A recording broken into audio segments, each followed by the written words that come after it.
Jessica. I'm going to be speaking to y'all today. Okay, as most of you know, many colleges today use the ACT to help determine whether they're going to admit a student into their college or to determine how much in scholarship money they're going to award to them.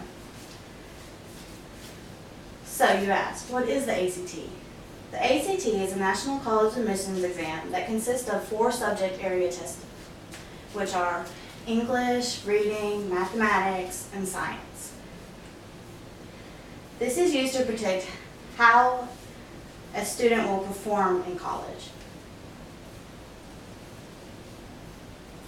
But what if I told you that the ACT scores do not predict a student's college performance effectively?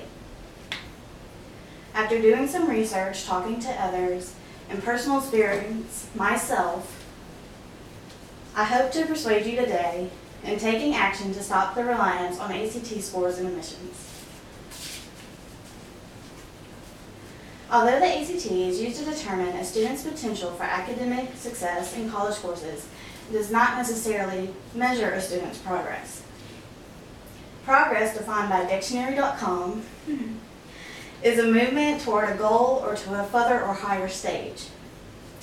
The ACT only provides one score from one test taken on one day of a student's life, only measuring a student's academic ability on that one day, thus meaning it does not measure progress. I myself have testing anxiety, and I know others who have testing anxiety, and it just makes us so nervous. The ACT is a test that people stress over anyway, because it's a big thing. And this can cause us to do poorly on a test. I believe that other factors, such as a student's GPA, should be a contributing factor, since it does measure progress. And when I was in high school, I had a decent GPA of 3.7, and I graduated with honors, but I could not do well on the ACT. I was actually 1 point away from receiving a scholarship at Mississippi Gulf Coast Community College that would have paid half of my tuition. I have spoken to one of my classmates in my public speaking class who had a 4.0 GPA in high school, and this greatly affected where she was going to go to school. But unfortunately, she did not get a scholarship because she could not do well on the ACT either. And as you know, scholarships greatly help tuition cost. So what is the point in grades and GPA from high school if they're not going to matter in college admissions or determine scholarships that can be rewarded to us?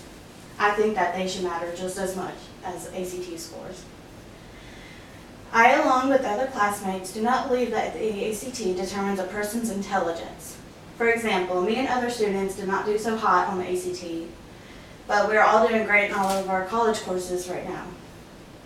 I have even known students who have received scholarships for the ACT scores and have ended up dropping out of college altogether. So I don't think that ACT predicts how a student will succeed or their intelligence. There are a few solutions about how a student can fight back against the ACT. One solution is that a student can boycott the test, meaning they can choose not to take the test. Unfortunately, this option is not really effective due to many other students who choose to take the ACT still.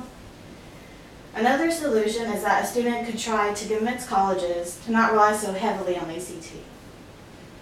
This process would take time, but I think if people could just gather around and try to convince colleges to ignore or not rely on the ACT, that the number of students taking the test would begin to decrease, and this could help stop the reliance. There would be no score to base reputations or funds on, and I think that college could then find a more accurate measurement of a student's achievement. So, I strongly encourage each of you to help make a change in the right direction. Please help me and other students who have experienced or will experience what I have limit the reliance on ACT scores to help better our futures and the future of our country. And that is the end of my speech. Does anyone have any questions? No, that was really good. Thank you for joining me.